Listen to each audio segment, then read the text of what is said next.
terakhir bagi bab 7 graf gerakan, mentafsir graf laju masa. Di gambar rajah yang diberikan, kita dapat lihat 3 zon, iaitu zon A, zon B dan zon C. Alright. Now, zon A adalah kecerunan positif. Kecerunan positif. Now, kecerunan positif menunjukkan pecutan seragam. Maknanya sesuatu kenderaan itu sedang memecut dengan kadar seragam. Sedang memecut. So, lebih curam graf itu, lebih tinggi kadar pecutannya. Lebih landai, lebih rendah kadar pecutannya, ya. Tinggi dan rendah, ya. Rendah kadar pecutannya. So that is your sektor A. So sektor A adalah kecurunannya positif.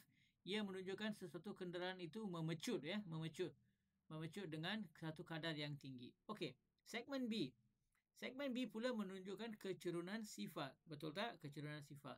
Kecerunan sifar ataupun garis melintang ini menunjukkan laju seragam. So, pecutan tak ada. Di sini pecutannya adalah sifar. Remember, bila garis mengufuk, kecurunannya adalah sifar. So, di sini tiada pecutan. Okay? Tiada pecutan. Kerana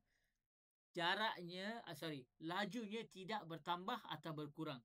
Dia berada dalam keadaan laju seragam. Okay? So, itu adalah penafsiran bagi segmen B. Okay, ingat.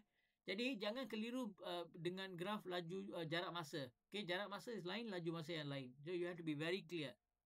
Then C, segmen C pula menunjukkan graf dengan kecerunan negatif. Kecerunan negatif. Ini menunjukkan nyak pecutan ataupun pecutan negatif. Bermaksud sesuatu objek itu sedang mengurangkan kelajuannya pada kadar yang seragam. Itu maksud dia. Alright? Mengurangkan kelajuannya dengan kadar yang seragam. Jadi lebih curam grafnya, lebih tinggi kadar sesuatu objek itu memperlahan. Alright?